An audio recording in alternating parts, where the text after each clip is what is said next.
ನಾಯಿಗಳ ದಾಳಿಯಿಂದ ಹಲವರಿಗೆ ಗಾಯ.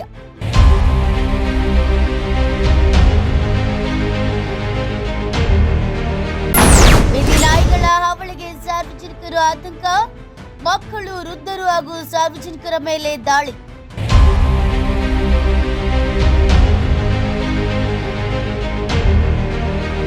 ನಾಯಿಗಳನ್ನ ಹಿಡಿದು ಸ್ಥಳಾಂತರಿಸಲು ಸಾರ್ವಜನಿಕರ ಮನವಿಗೆ ಸ್ಪಂದಿಸಿದ ಪುರಸಭೆ.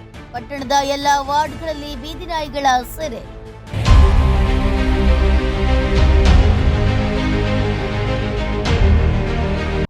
ಲಕ್ಷ್ಮೇಶ್ವರ ಪಟ್ಟಣದಲ್ಲಿ ಬೀದಿ ನಾಯಿಗಳ ಹಾವಳಿ ಹೆಚ್ಚಾಗಿದ್ದು, ಮಕ್ಕಳು, ವೃದ್ಧರು ಸೇರಿದಂತೆ ಸಾರ್ವಜನಿಕರು ಆತಂಕಕ್ಕೊಳಗಾಗಿದ್ರು.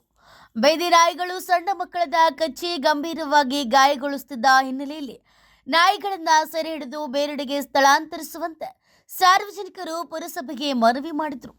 ಇದೀಗ ಸಾರ್ವಜನಿಕರ ಮನವಿಗೆ ಸ್ಪಂದಿಸಿರುವ ಲಕ್ಷ್ಮೇಶ್ವರ ಪುರಸಭೆ ಬೀದಿ ನಾಯಿಗಳ ಸೆರೆ ಕಾರ್ಯಾಚರಣೆಗೆ ಮುಂದಾಗಿದೆ. ಪುರಸಭೆಯ ಮುಖ್ಯಾಧಿಕಾರಿ ಪರಶುರಾಮ್ ಗುಡದಾರಿ ಅವರ ನೇತೃತ್ವದಲ್ಲಿ ಬೀದಿ ನಾಯಿಗಳನ್ನು ಹಿಡಿಯುವ ತಂಡವನ್ನು ಕರೆಸಿ ಪಟ್ಟಣದ ವಿವಿಧ ವಾರ್ಡ್ಗಳಲ್ಲಿ ಕಾರ್ಯಾಚರಣೆಯನ್ನು ನಡೆಸಲಾಗುತ್ತದೆ.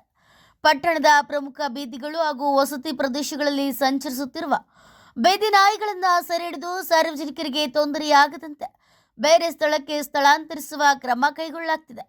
ಇನ್ನು ಬೀದಿ ನಾಯಿಗಳ ಹಾವಳಿಯಿಂದ ಆತಂಕದಲ್ಲಿದ್ದ ಸಾರ್ವಜನಿಕರು ಪುರಸಭೆಯ ಈ ಕಾರ್ಯಾಚರಣೆಗೆ ಮೆಚ್ಚುಗೆ ವ್ಯಕ್ತಪಡಿಸಿದ್ದು, ಮುಂದಿನ ದಿನಗಳಲ್ಲೂ ಕಾರ್ಯಾಚರಣೆ ಮುಂದುವರಿಸಿ ಸಾರ್ವಜನಿಕರ ಸುರಕ್ಷತೆಗೆ ಆದ್ಯತೆ ನೀಡುವಂತೆ ಒತ್ತಾಯಿಸಿದ್ದಾರೆ.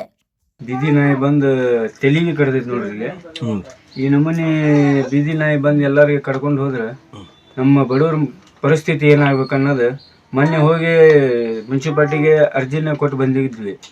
ಹಿಡಿಯೋರಿಗೆ ನಾವು ಭೇಟಿಯಾಗಿ ಅವ್ರ ಕರೆಸಿ ಮಾತಾಡಿದ್ದೇವೆ. ಅದ್ರ ಬಗ್ಗೆ ಕ್ರಮ ಕೈಗೊಳ್ತೀವಿ. ಹಾಗೂ ನಮ್ಮ SWM ಸೈಡ್ನಲ್ಲಿ ನಾವು ಈಗ ಡಾಗ್ ಸೆಂಟರ್ ಅಂತೇಳಿ ನಾವು ಹೊಸದಾಗಿ ಇದನ್ನು ಮಾಡ್ತಾ ಇದ್ದೇವೆ. ನಾಯಿಗಳನ್ನು ಹಿಡಿದು ಸಾರ್ವಜನಿಕರಿಗೆ ಸುರಕ್ಷತೆಗಾಗಿ ನಾವು ಪುರಸಭೆಯಿಂದ ಕ್ರಮ ಕೈಗೊಳ್ತೀವಿ ಅಂತ ಈ ಮೂಲಕ ವಿನಂತಿಸ್ತೀವಿ.